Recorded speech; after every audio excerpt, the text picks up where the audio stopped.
Well, seeing as Zubair has done a video on his setup, I might as well do one about mine because it has changed quite a bit and there are a couple of reasons for this.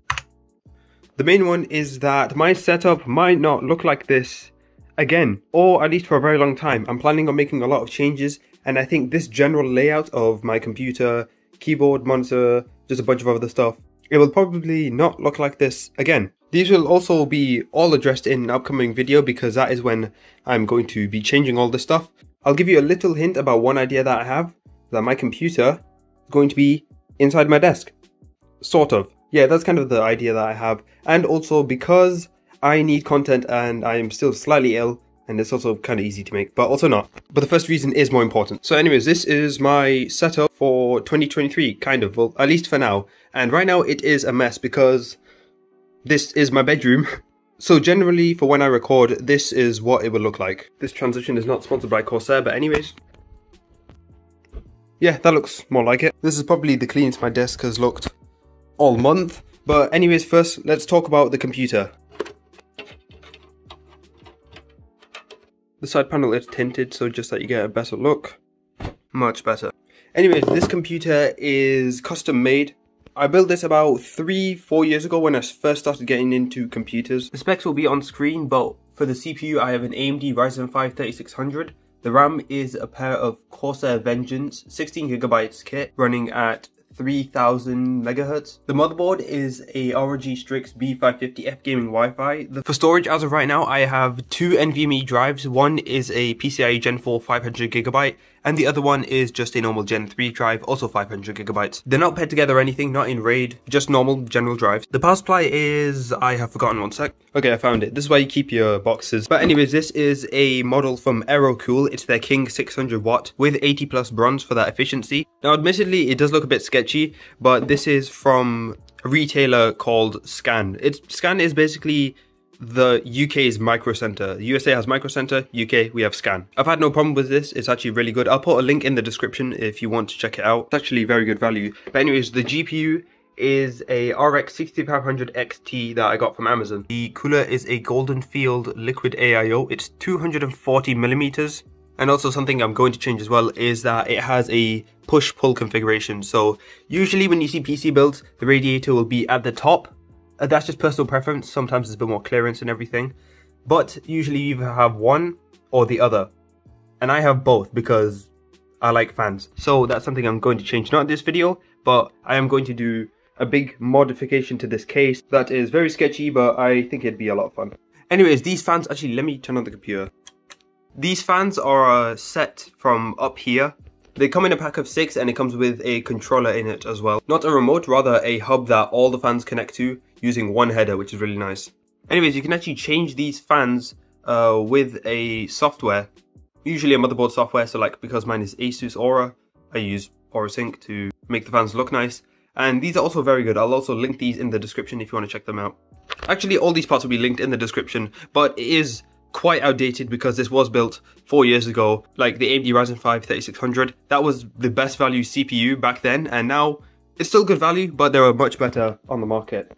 And these cables, these are also from up here. There's just some nylon sleeved cables, they're very good. By the way, this case, it is an ATX case and it's made by a company called GameMax.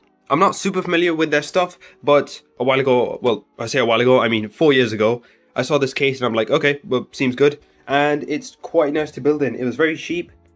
Although, it's not a bad case, there's a lot of ventilation and there's not really much to say on it, except that these I had to replace. I got some removable ones because being a cheap case, they just came in ones that you break off and they're gone forever.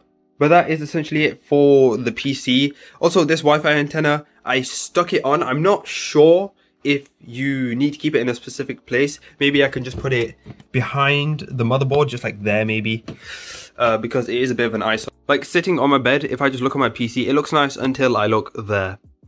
It's just, yeah, I need to find a solution for that. But the motherboard has really good Wi-Fi networking, so it can stay. Anyways, that's enough of the PC. Now we move on to the peripherals. First, I'll talk about the keyboard. This is made from G-Lab. I don't think they make these anymore because a few months ago when I was checking it out, they took off the listing, or at least I can't find it anymore. They don't even have the software on the website, which is kind of sad, and it is quite a nice keyboard. It comes with a lot of different features, such as, of course, the LEDs, the function key, and also a Windows lock, so that when you press your Windows key, it doesn't work. Super useful for when you're playing games, because sometimes you might just click accidentally and then you might die, which is not good. It's a full-size keyboard, and these keycaps have actually been replaced. I added on this from HyperX, their pudding keycap set, and it's also made for a US style keyboard, and this is a UK style keyboard, so things like the enter key and a few keys have had to be replaced because I am stupid. I will also be making a video on how you can change your keyboard keycaps using just 2 sets, so if you want a mix between one or the other, I will also be showing how you do that. But this keyboard is very good. It has not Cherry MX, it has Gateron Reds. Very silent. I've dropped the key. It comes with a lot of different lighting modes, and if you want to know more about this keyboard, I've made a video dedicated on it. You can check it out in the top right hand corner of the screen, and that does not make much space for the mouse. Speaking of the mouse, this is a Redragon M612. I'm pretty sure on M512? Nope, M612 RGB. Yep, I'm right. This mouse does weigh a bit. It weighs 136 kilogram. Whoa, no, 136 grams. Although it does have a lot of buttons. It has 2 side buttons, a quick trigger button, so you click it once and it clicks it twice. Although this mouse does come with a software that you can change things like the DPI buttons and the RGB effect, which is very nice. It has 5 modes, and just a good quality mouse. I added on some grip tape as well, just so I can get some good like drag clicking in. Although this is worn away definitely, and I'll have to replace that. The max it can go to is 8000 DPI, and it has a mode switch button, so if you like different modes for different games, then you can switch it on the fly without going into the software. I have also made a video on this. Actually, I've made a video on everything kind of, except the monitor, and I'll get onto that in a minute. Next up is the headset. This is the Corsair HS50 Pro Stereo. It's a wired headset, and the wire is, I believe, 2 meters long.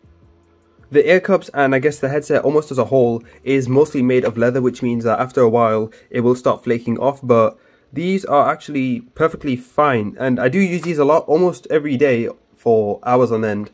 Although I do try my best to try and maintain these and keep these clean, so that could also be why. It can tilt, but there's no like any sort of swivel, so if you need that, you may have to look at other options. All the controls are on the left side of the ear, so that you have your volume adjust, and also a dedicated microphone switch that you can just toggle mute, which is very handy. And it also comes with a removable microphone port, which is very good. It comes detachable like this, and you just plug it in, and you got your microphone working. You can set it however you want. It's very good. And after you're done, you can just pop it right out. And by the way, you can only put this in one way, so you don't need to worry about damaging it. And then put your rubber grommet back, and it looks very nice again. These headphones, I'd say, are actually really good for wearing in public. Aside from the Corsair branding, which many people assign with as a gaming brand, these are very comfy to wear, and even for college work, I take these in sometimes and use them as normal headset because they're just good. And until like people ask you like, oh, what headset is this? They don't even know it's a gaming headset. People would think that it's like £100 or even £150 headset. Again, I've made a video on these that you can check out if you want to, and you may notice that the monitor is slightly turned, and that was done on purpose because if I show it straight forward, yeah, that glare is not very good. Oh, you can see me, hello. Now, I actually was recording that little clip of the headset with the blinds closed. With the blinds open, it's even worse, as you would expect. It also has this weird effect where half of it is perfectly fine and the other half is bright. Now that's more so my fault because I faced behind directly. You can see that half the side is not the window and the other side is the window. One of the main components that I have kept since the start of like when I first made my PC build ever, or my setup ever, was this monitor. So I've had this for about 4 or 5 years, as bare bones as you expect. There is no height adjust, you just get this height, which is a problem because I've had to layer my keyboard box and also a book that I really want to read on top so that I can get optimal height and not get any neck injuries. I'll use Zubez's video as an example. So again, to the side, not that bad, that's actually okay. Looking at it from above, the colours quickly get lost and it gets a lot more washed out. And if you look at it from a lot more down because you're slouching, it's like, what am I watching? I can't... Absolutely, one of the main things is I'm going to upgrade this monitor finally, after I've upgraded the GPU and almost every component in the system. or changed it in some way. The monitor has stayed the same, and yep, that's going to change. And if you are thinking of getting a system or like a setup as a whole, I would recommend that you actually spend a lot of money on the monitor, because that is something that is generally quite expensive as opposed to something like the graphics card or CPU. Okay, that's enough of that. Anyways, this desk mat I got from lead sale, I'm not 100% sure. This was one of the things that I kept from the desk accessories video, because it's just a clean, good desk mat. Also, some of you have been wondering what this is. This is actually grip tape. It's for when I rest my phone. Sometimes I don't want to turn on my whole computer. Maybe I'm just like chilling on my bed watching a YouTube video, and then I want to rest it somehow, so I put it on here and it doesn't slip off. And generally, I just keep my laptop here. I do have a little bedside desk with the side panel screws on that I could rest it, but generally it just looks a lot cleaner like this. And of course, because, well, this is my bedroom, I do have just general stuff here, and I cover it with this notebook because, like, who wants to see that?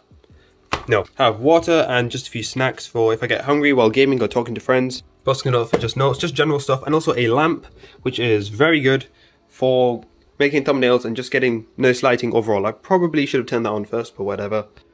And yeah, that's basically it. I do have a few drawers that just have general stuff in, and also a lot of tech and random junk. I tend to keep boxes and just old stuff like this cooler. This is unusable. This is like 2 generations old for AMD, which is basically about 10-20 years. And I just have a lot of random stuff that I definitely need to clear out. Like this SSD, I just took out of my system recently. And even my old graphics card, my 750 Ti, because sometimes I actually need to use it for video editing, or at least I did the software that I was using before. It just really would not work well with this graphics card. So one thing I'd have to do is I'd have to put the GTX in. And for some reason, it doesn't work well with AMD. So yeah, every time I made a video, I'd have to switch out this graphics card, which actually isn't that big of a pain because I'm able to speedrun it in about 20 seconds. Anyways, yeah, just general drawers. This desk has held up for a long time, and this is actually the same desk that I also got on day 1. So it has definitely been through a fair share of damage from all the times I have raged while playing games. I was very bad back in the days. I have a lot of plans for my setup, and I think this will be the last time that it will look like this, or at least somewhat like this. It's still in a planning phase, but yeah, just in case it does go through, yeah. Also, finally, I forgot to mention this chair.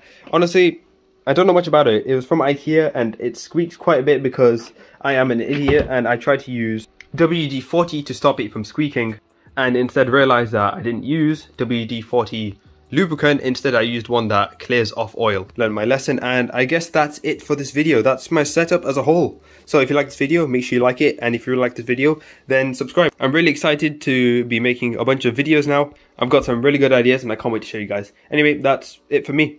Alright, see ya.